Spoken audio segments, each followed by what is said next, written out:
I'm Lieutenant Eric Randall. Today on Behind the Badge, I'm joined by the head of our agency, Chief Richard W. Myers. Welcome, sir. Thank you. It's a pleasure to be here.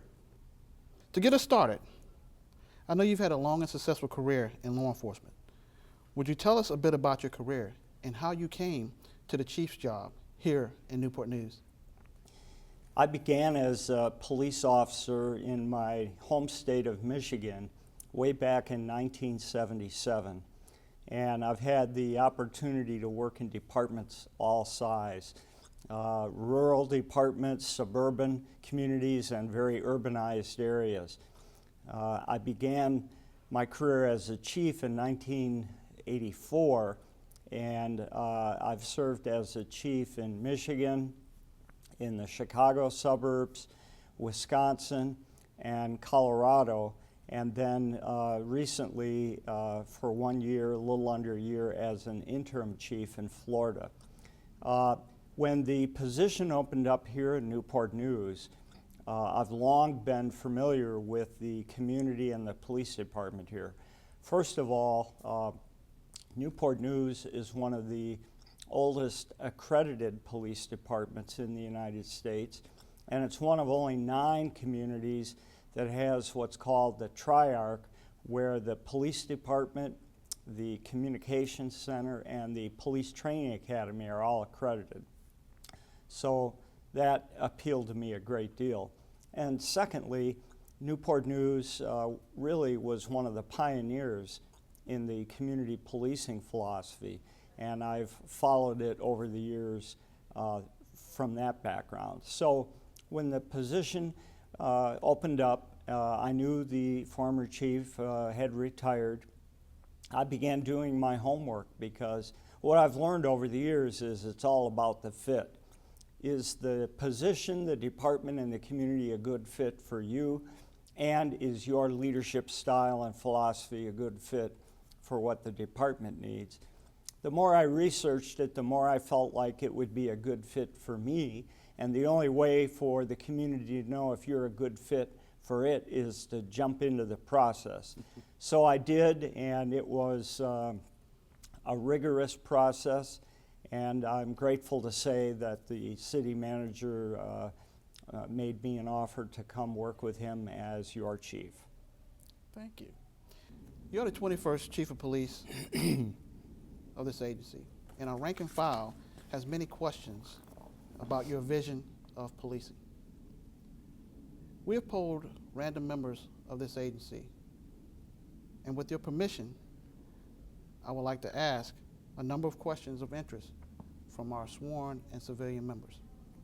Please do. How do you view Newport News as a city, given the time you have spent in other cities in this country, and how do you go about policing it?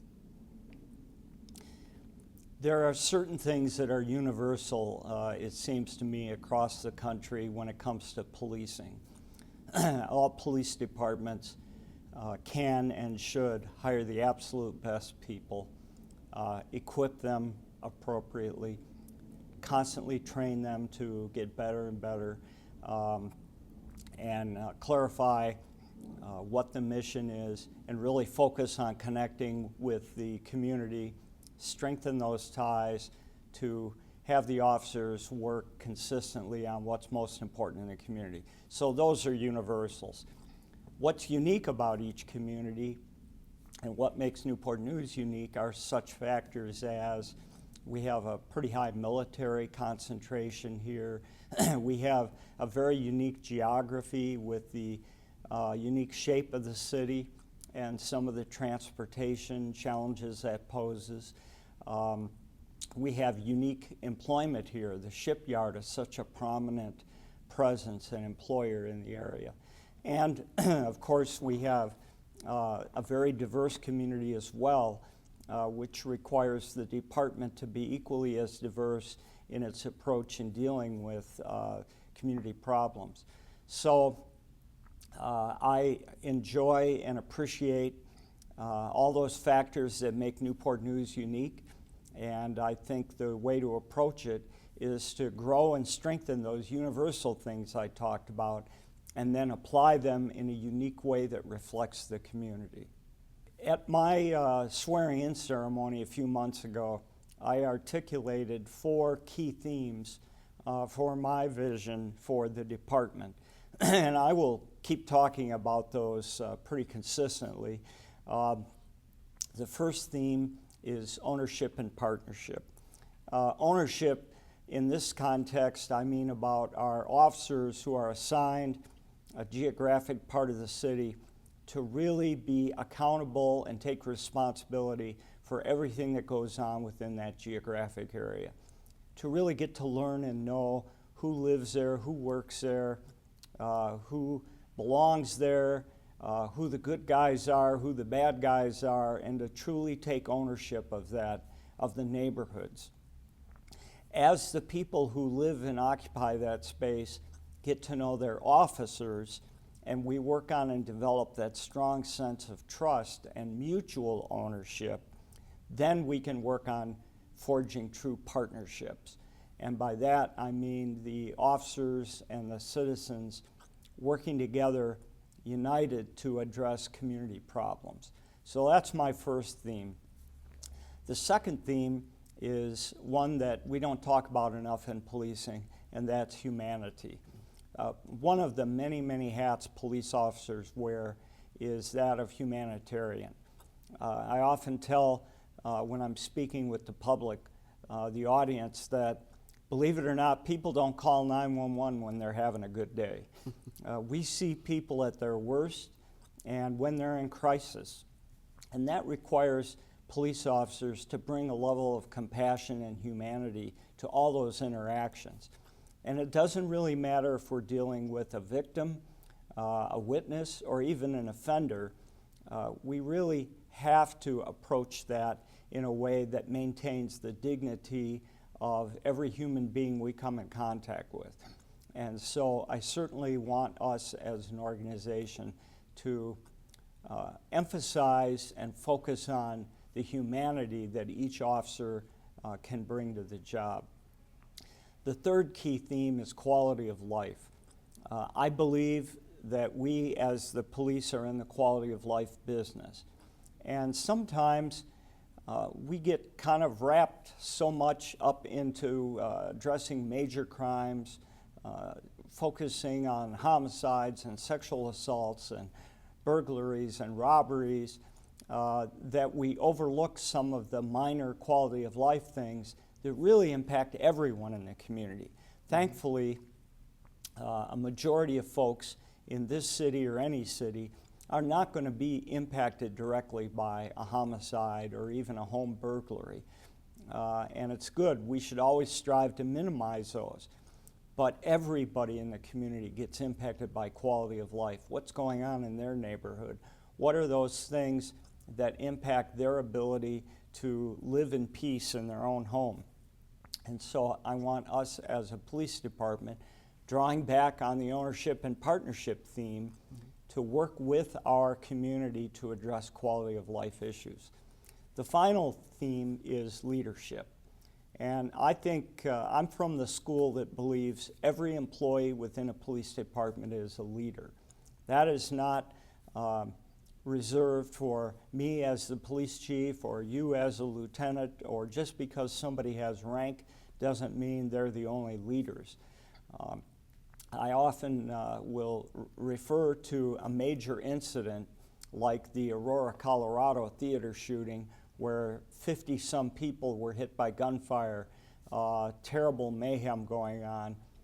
The first officer on the scene was in charge of that incident until later relieved. Every single officer better be prepared to take a leadership role in a significant event like that. So internal leadership is important. Informal leadership is important. Also, what are we doing to grow future formal leaders in the department? People like yourself, you've made a great achievement becoming a lieutenant. We need to study, how did that happen? How was it that you were able to progress to a sergeant and a lieutenant? And how can we help you if you want to become a captain or go somewhere and be a chief? How do we grow that internal leadership for succession purposes. And finally, I think the police hold a responsibility to provide community leadership. There are many things we get stuck with that are really not police problems, but people don't know who else to turn to. And the police can't solve every social or community problem out there, but we can take a leadership role in helping the community come to solutions. And I believe that's an important leadership role that all of us within the department can play. Thank you. Very, very good responses. Which leads into my next question.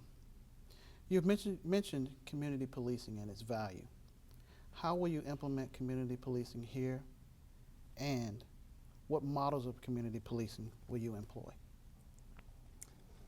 I think one of the biggest misunderstandings about community policing is that it's a thing, a program, a particular service or service model. And in its purest sense, community policing is really a corporate philosophy.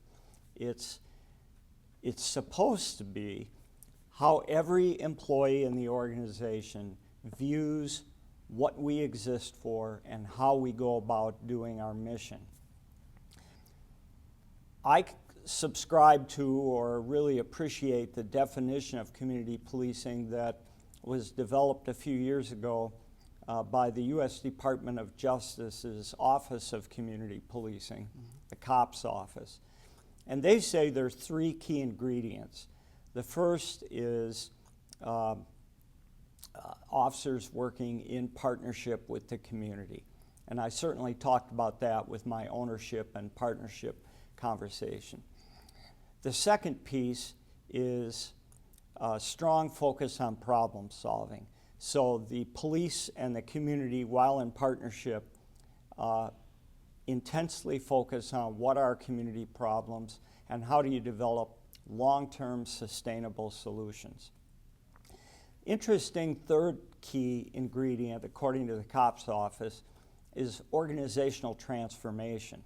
And what they mean by that is, instead of the typical hierarchy, where the chief sits on top and reigns supreme over the masses, which is a very archaic leadership model, you push decision-making down to the lowest possible level, empower employees to be able to work in direct partnership with citizens and solve problems. If you think about it, who is the most powerful and critical member of a police department? It's not the police chief who sits up in the ivory tower and has all these filters that information and decision-making goes through. It's probably the cop on the beat who may have only been out on their own for 2 weeks after going through field training. You think about the awesome power they're given. We give our even new police officers the use of deadly force, the ability to take people into custody. That's an awesome responsibility that very few jobs anywhere in our society have that kind of power.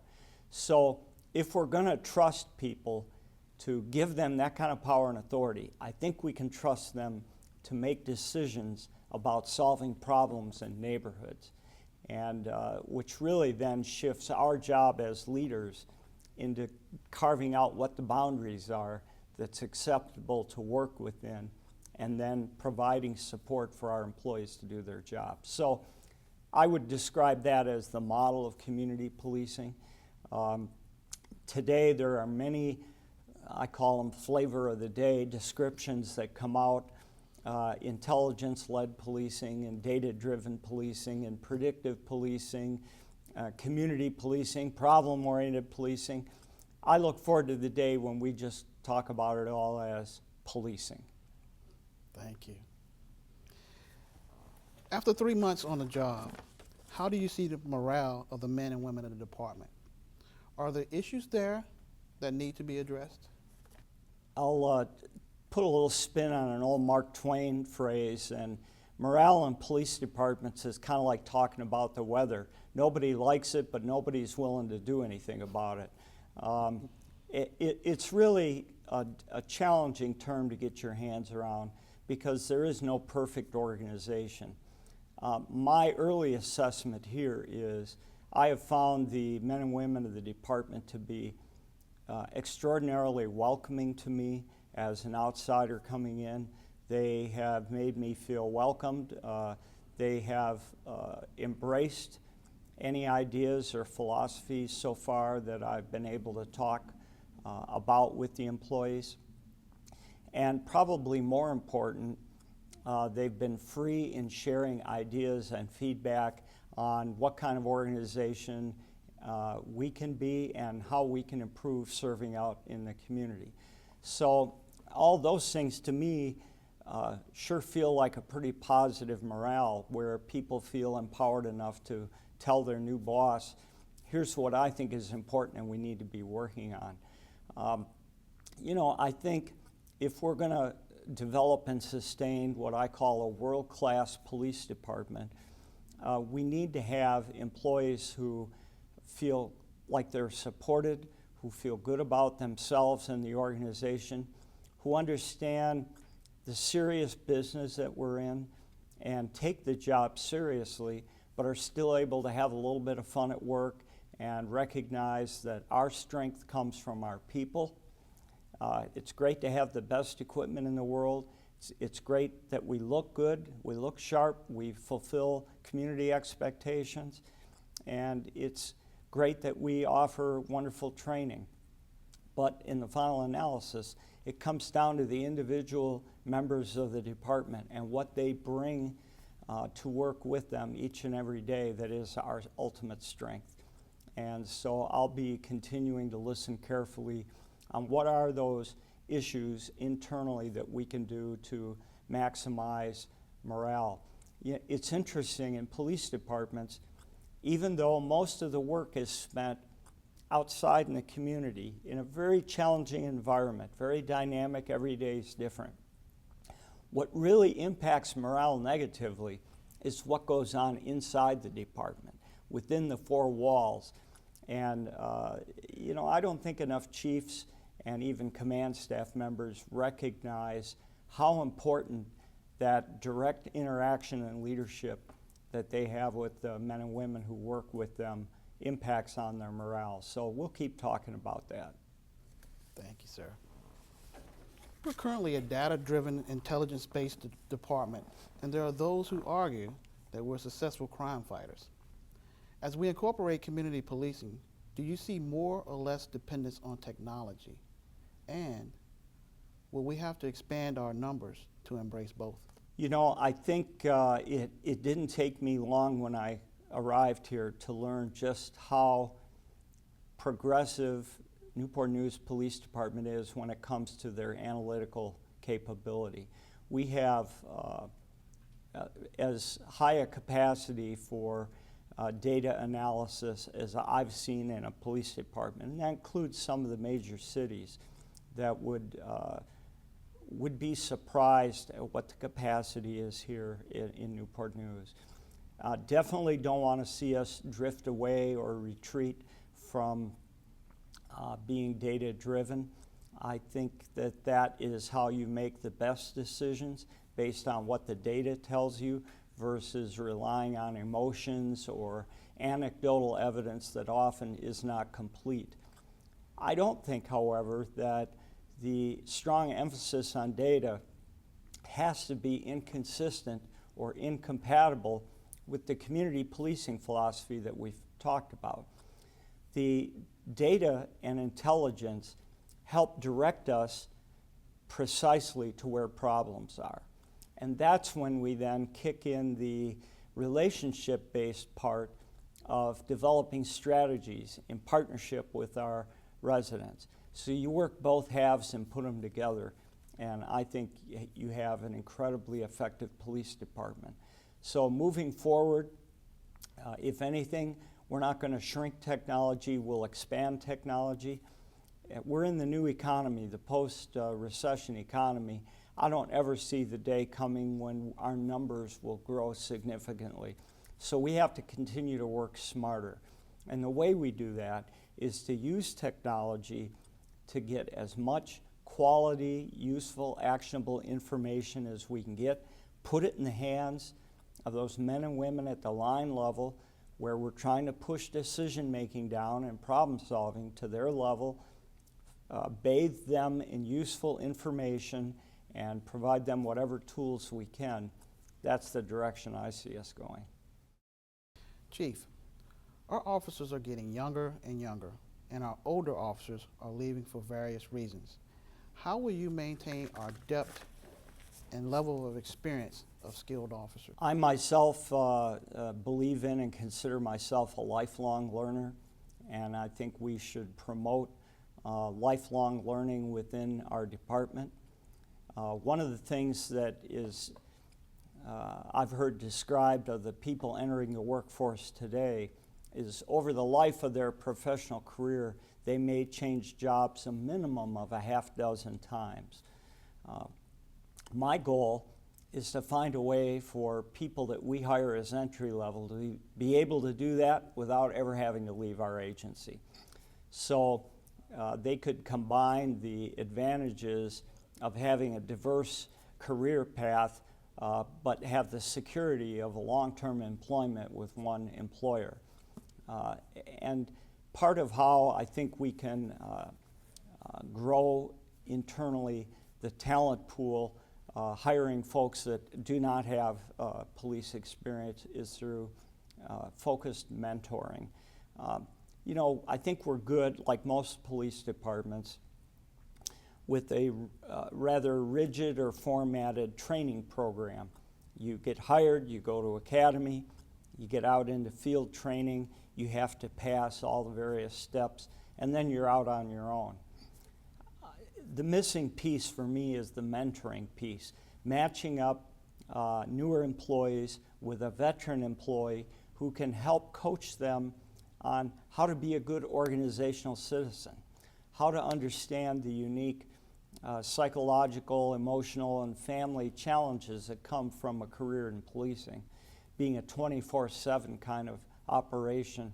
How does that differ from other jobs that our new officer might have? Also, the culture of policing is rather unique, and helping people orientate and adjust to the culture of our organization. I also think as part of that new economy, some of our longer-term employees may not be retiring as early as maybe they had intended. If everybody else's IRAs and 401s look like mine, I know they're going to be working a lot longer after the recession. So people are living longer, they're healthier. I can see us making an effort to retain talent longer and have that terrific blend of the mature, experienced employee with the new, energetic employee, and put them together, and I think you've got a great workforce. Thank you. I know your schedule is full, but officers and staff alike are asking, when will you be able to meet with them? Do you have any plans to meet with individual units or the department as a whole? I really enjoy my time getting out and about, meeting with our employees. I know I've attended about a half dozen lineups so far, and those always run a little longer than the shift sergeant's comfort level is. But I could sit in a lineup and talk with our folks all day. I really enjoy that. I seem to be a slave to my schedule these days. It's incredible the volume of people that want time, and I've probably had the scales a little more tipped on the community side, external, and that's probably a little bit at a cost internally for my ability to meet with folks. But I definitely intend on continuing hitting the lineups. I do intend on meeting with the individual units. One way in which I can best learn about Newport News Police and how we do business is to spend time with the folks in each of the units and have them describe for me what they do and how they do it. It's a great learning experience for me.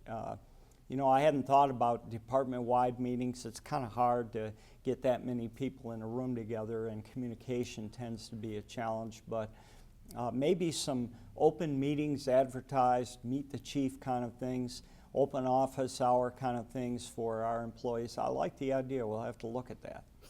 Yes, sir. Which leads into my next question.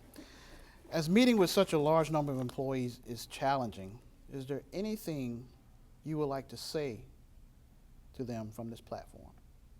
Well, I appreciate this as an opportunity to speak to the organization as a whole, and I think the important thing to start off with is to thank everyone who is currently with the Newport News Police for their dedication and commitment to a life of service.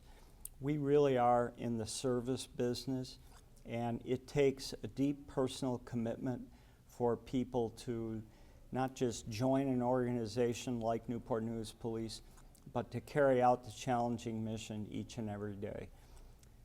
I certainly in this interview have talked about the importance of policing in a humane and selfless manner, but I also think it's important to acknowledge the bravery and courage that every one of our folks takes to the job with them every day, and the recognition that often we're the last line of defense, whether it be from a Homeland Security perspective or peace in the neighborhood. We're the first and often last line of defense to help folks in our community stay safe. And I acknowledge that and the importance that our men and women play in that each and every day. And finally, I just want to say, I do expect a lot as your chief, but what you can expect from me is if you do your job, you're true to the mission, and you bring a clear mind and a pure heart to the job, I'm always going to have your back. Thank you, Chief, for the very candid responses. And thank you for taking time to come on the program. And thank you for watching Behind the Badge.